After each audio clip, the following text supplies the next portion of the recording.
All right, welcome to week 8. This is the last week of the semester, so I hope everyone will give it their everything to make my job easier and to give you the best possible grade that you can earn. This week we are dealing with two fairly dense policy-related chapters. There's a lot of material to cover, so we really can't afford to coast this week. Chapter 13 deals with domestic policy, which includes two broad issue areas, economic policy and social welfare policy. Economic policy has a couple of important kind of sub-units and sub-dimensions, whatever you want to call it. The most obvious issues are related to taxing and spending. What choices does the federal government make in terms of investing in the general welfare? And how should government go about raising money? In short, who should pay for the investment that the government chooses to make? We shouldn't be under any illusions. Whoever gets elected to positions of power within the federal government is going to tax and they're going to spend, or they're going to borrow and they're going to spend. That is what governments do, whether you like it or not. The governments have to be seen doing things. There's also the broad realm of regulatory policy. That's the sort of thing that independent regulatory commissions do. To illustrate, because of massive amounts of stock manipulation in the 1930s, Congress created the Securities and Exchange Commission, whose job is to monitor stock trades, analyze patterns of trading, and identify instances where people are engaging in stock manipulation. In other words, the job of regulators in the SEC is to find out when people are cheating the stock market and to prosecute them. So why does the federal government need to engage in that kind of regulation? Because when unscrupulous people can get away with cheating, middle-class people shy away from the stock market. Why would I, for example, invest money in the stock market if unscrupulous wealthy people could just scam the market and take it away from me? When markets are rigged, even sound investment strategies are vulnerable to being lost, and entering the market is kind of like playing the lottery, which is another way of saying it's a waste of money for all but the lucky few who have the resources to rig the system. Could the stock market regulate itself? In some very narrow instances, perhaps, but there are too many other instances where the owners of the stock market have too many incentives to collude with cheaters, because cheaters typically have a lot of money. I'll give you another example of why regulatory policy exists. Think of the two recent crashes of Boeing 737 Maxes in Indonesia and Ethiopia. Boeing had a business dilemma. They were in the business of manufacturing and selling aircraft. The problem is that airline people that were running the airline industry want more and more fuel efficient planes because that's the best way for them to save money. So they needed to get a new plane on the market quickly that would be more fuel efficient. And so they confronted a choice.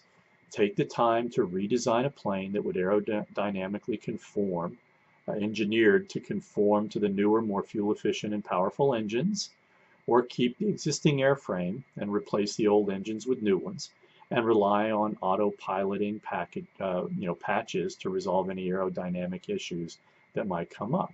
Boeing went with the latter option because they were afraid that they would lose contracts to their competitor. The problem here arises as much because of Boeing's profit motives as because of the regulatory agency that's responsible for regulating them.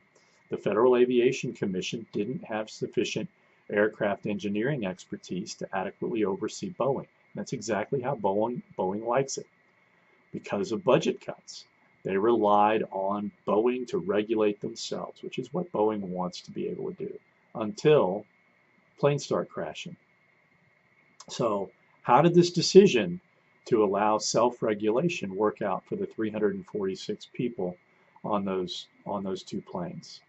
Does this help you understand why we need regulatory agencies that actually can regulate? Chapter 13 also deals with the issue of social welfare policy. Why should the government be involved with welfare? Well, welfare is associated with the idea of a social safety net, which is designed to prevent people from the worst implications of economic failure. Welfare is designed to ensure that the poor have opportunities and is also designed to mitigate the worst costs associated with taking risks associated with entrepreneurship. So how big is America's welfare system? In brute terms, it's huge because you are dealing with one of the most populous countries spread out over a continent. And we as a country tolerate much greater levels of income inequality and much greater levels of poverty than other industrialized nations.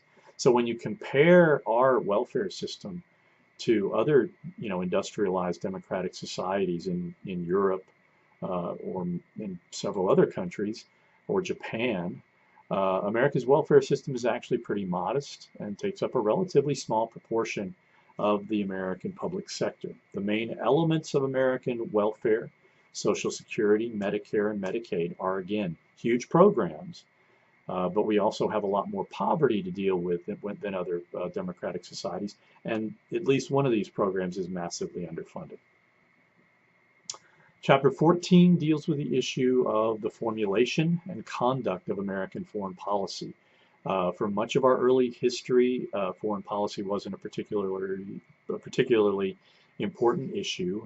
Much of the nation's energy was inwardly directed in kind of expanding and controlling the interior of the country. The nation's rise as a superpower in the aftermath of World War II drew the United States into a leadership position in the world. And a reasonable person might wonder whether or not we still occupy that leadership position. This chapter commits considerable space to describing the principal agencies related to foreign policy, particularly the Departments of State and Defense. Another important advisory body is the National Security Council, which I have jokingly described in my foreign policy class as a sort of training wheels for president. When the NSC process is working, presidents are presented with sort of a range of here are the acceptable things that we can do. In other words, presidential advisors keep the president coloring within the lines and clearly advise the president as to what will or might happen if a president chooses a particular course of action. Of course, in order for such an advisory process to work, a president must be willing to be advised.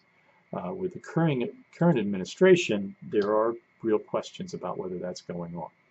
So these are the two very substantive chapters we're dealing with, so there's a lot to learn this week and a lot of ground to cover. Another fair warning, the deadlines this week are firm. You can either do the work or you're not going to get credit for the work.